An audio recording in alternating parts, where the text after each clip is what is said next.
Well, good afternoon. This is Brian from Stories from a Lincoln Berry store, and I'm here at the Grand Rapids Veterans Cemetery here on Grand Rapids North Side near Comstock Park along busy I-96. And I am here to talk to you about Fido, the Lincoln family dog. And you might think the Grand Rapids Cemetery is an unusual place to talk about the family dog, Fido, and you would be right.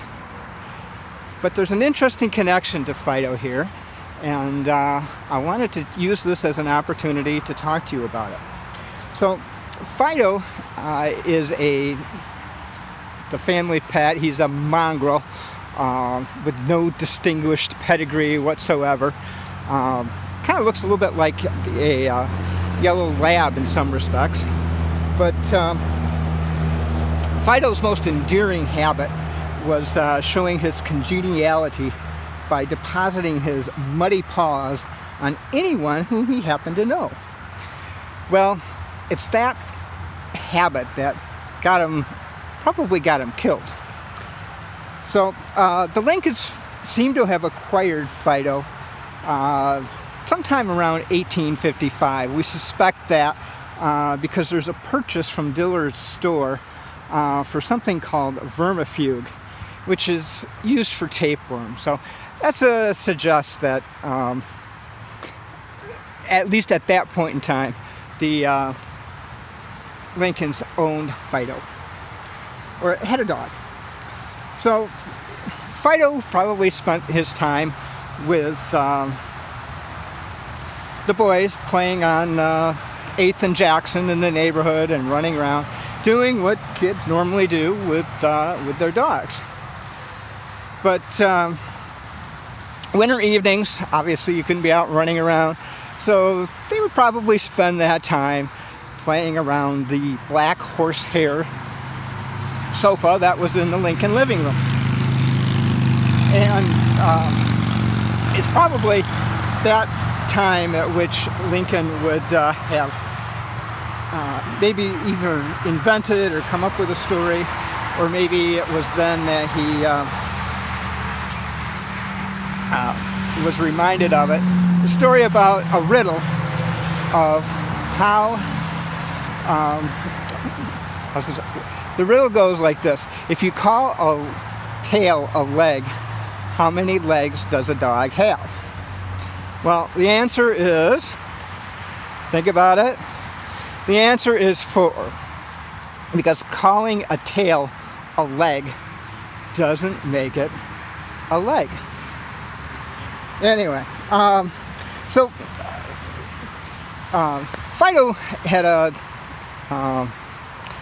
tendency to be kind of scared around thunderstorms, and he would often hide under that black horsehair couch in the Lincoln room. Mary Lincoln, incidentally, also had a fear of thunderstorms as well. So that was kind of the reason why, in many respects, that Fido couldn't go to Washington, D.C., because all along the trip to Washington, D.C., Fido would have been subjected to cannon fire as they announced the arrival of the president. And so it was decided that Fido should probably stay in Springfield. And he was given to the Rolls family.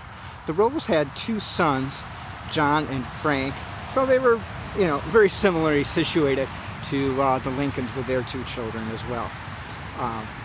2 children at the time that were probably the youngest, meaning Willie and Tad.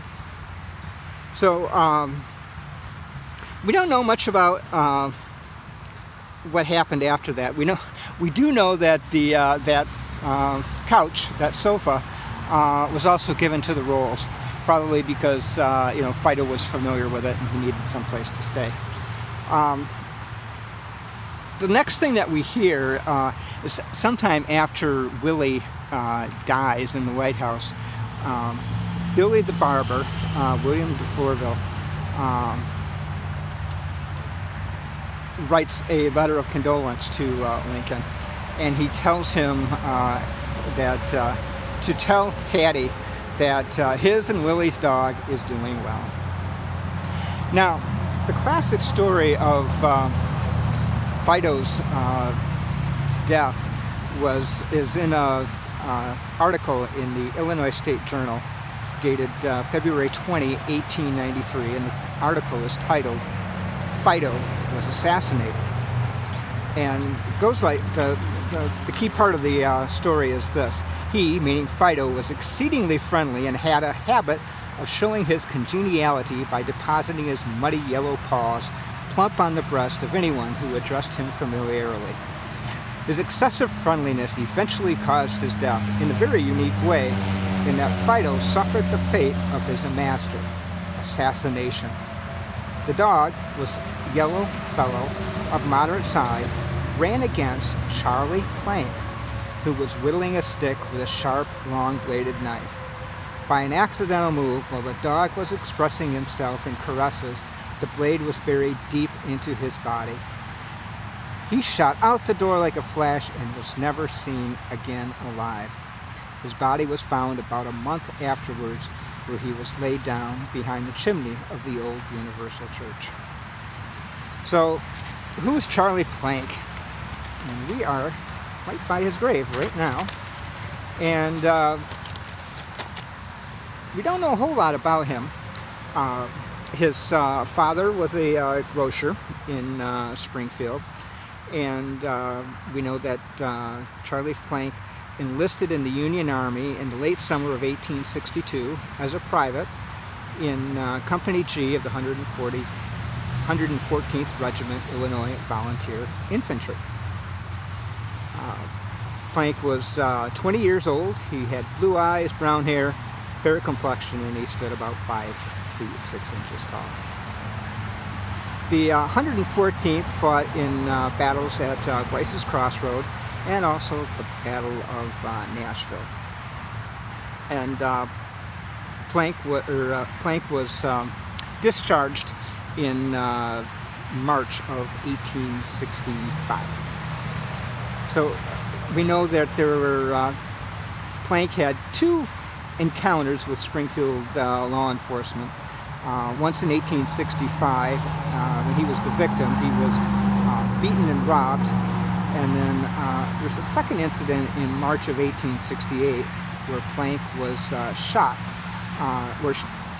Planck shot a Peter Burns, who Burns himself had a history of violence, suggesting that Planck was acting in self-defense.